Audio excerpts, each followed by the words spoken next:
All right, so it's the last day of June, June 30th. My grandmother's birthday, by the way, so happy 82nd birthday, Grandma. And we have a massive blockbuster trade in the NFL that took place between the Pittsburgh Steelers and the Miami Dolphins. The Steelers are receiving cornerback Jalen Ramsay, tight end Jonnu Smith, and a 2027 seventh round pick, while the Dolphins receive safety Minkah Fitzpatrick. He's returning to Miami, and a 2027 fifth round pick. Now, it's worth noting that deals of this magnitude usually do not go down at the end of June in the middle of the summer, but somehow, by the grace of God, it did today.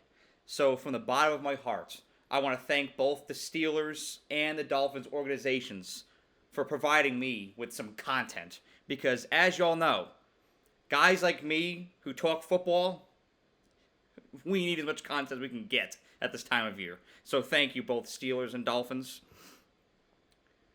This video is not going to be very formal. As you can see, I don't even have a lower third down here. I just want to provide my raw, uncut reaction to this trade, to this deal, and provide some winners and losers from both sides with regard to the trade. So let's start with the Steelers here. The Steelers are absorbing Jalen Ramsay's contract. They have to pay him $26.6 million this season, which is massive. The Dolphins already paid him $4 million during this offseason, and they tacked on an extra $3 million to facilitate this trade. But the Steelers are paying the vast majority of his salary for this year. Don't get it twisted. And as far as Jonnu Smith goes, they're giving him a one-year, $12 million deal, which it's a sizable chunk of change. I mean, Jonnu Smith isn't exactly older yet for tight ends, but he's getting up there. And it could be considered a lot of money for him, but based off of his production last year, if he has another season like he had last year, that $12 million will be very much justified because he was really productive on the Dolphins offense last year. As far as what the Dolphins have to pay for Minkah Fitzpatrick, remember the Steelers extended him back in 2022 during the summer. And so the Dolphins have to pay $15.5 million for him this year, 2025, and then $17.6 for the last year of that contract, next year, 2026. So, given his age and his production, it's a pretty good deal for the Dolphins. The Steelers will also have to absorb the $16.6 million cap hit for 2025 for Jalen Ramsay as well. I had to mention that. So let's get into the winners and losers here. Those are details. Let's talk winners and losers. I would say both teams won and lost in this one, but gun to my head, if I had to pick a team that won this trade, it is the Miami Dolphins. Because they understand where they're at. They're cognizant of their current situation. They're not putting all the cards on the table. They're not rolling the dice, swinging for the fences, and trying to make a Super Bowl run. They know that they're not constructed to compete for that right now. So, they know they had to trade Jalen Ramsay. It just wasn't good between him and the organization anymore. That relationship had faded, and it was time to move on. No big deal. So, they put their foot down. They stood their ground and said, hey, we're going to find a reasonable suitor, and we're going to get something out of this as well. It may be a shit ton, but we're going to get something out of this as well. And so, they got their guy Minkah to come back. And some may say, oh, well, Minkah's tenure in Miami really crumbled towards the end. And that's true. That relationship unraveled as well. They had kind of a bad breakup. But that was a different coaching regime back then. We have a new one in place now. And it's been a couple years. There's familiarity there with Minkah Fitzpatrick in Miami. The city, the organization, the culture. He's been there before. There's not much adapting he has to do. So that's huge for the Dolphins because I think that he'll translate immediately.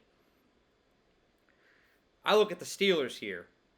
and some of the downfalls that I see from this deal is I look at the Steelers' tight end room. It looks a little wonky. There's an unreasonable amount of depth. There's 4 guys in that tight end room who could have significant playing time this year. You've got Jonnu Smith. You've got Muth. You've got Hayward. And you've got Darnell Washington. And so you bring in a guy like Jonnu Smith. What does that say about the Steelers' viewpoint of Freiermuth, of Darnell Washington, of guys that Steeler fans are expecting to pop off, and guys that Steeler fans are really behind? You bring another guy into the equation. What does that say about those other guys? What does it say about Hayward? That's something to take into consideration. But on the positive side of this, you're bringing a guy in Jonnu Smith who I think will be an immediate asset to that Steelers offense. Like I said, he was really productive last year. And if he clicks, he finds that chemistry with Aaron Rodgers, that combination could be dangerous. So he's an asset on a Steelers offense that needs a spark going into this year. But why I point out that tight end room is it's weird because that unit is so stacked. And then you look at a unit on the Steelers like the running back room, and there's not a lot of depth at all. And so some positions are being over-addressed while others are barely being acknowledged. On the flip side for the Dolphins, looking at this season in general, this deal didn't really do much to help their chances with anything. Minkah Fitzpatrick's a safety. He's not going to play corner. And their cornerback room is really thin. So they have a malnourished cornerback room and a really bad O-line. That spells trouble for any team out there.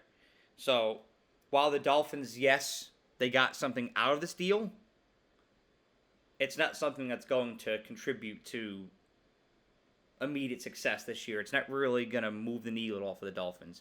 But again, like I said, that's not really the intention. They know their place. The Dolphins know their sense of direction. And that's what's huge here. Because I'm not entirely sure that Pittsburgh really does. Let me break this down even further.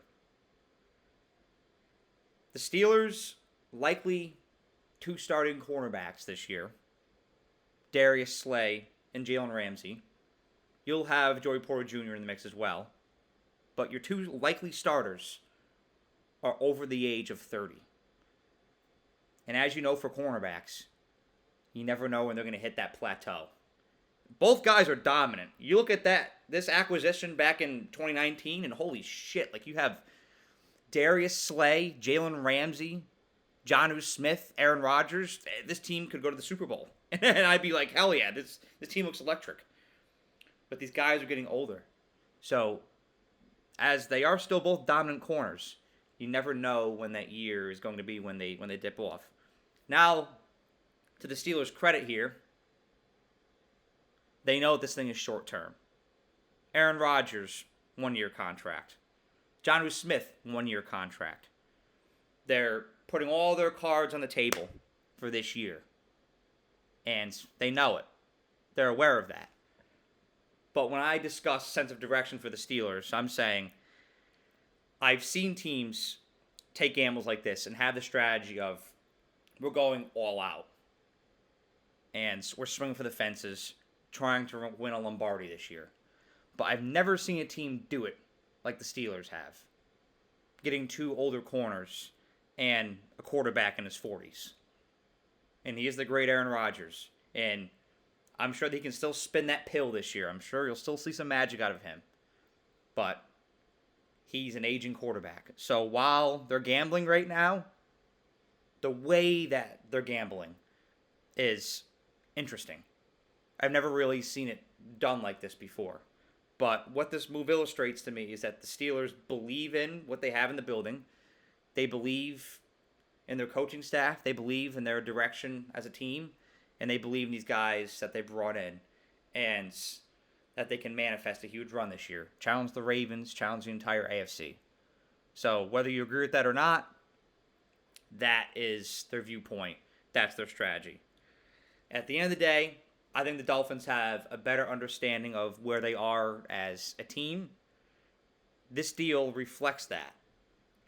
And because the Steelers are paying $26.6 million for Ramsay and $12 million for Jonnu Smith, whereas the Dolphins are paying that $15.5 this year and $17.6 for Minkah next year, I think the Dolphins are getting more value out of this. The Steelers are trying to capitalize in the short term. Will they? We don't know. But I think the Dolphins will win this deal in the long term. Let me know what y'all think of this in the comment section below. Thank you all for watching. Have a great day.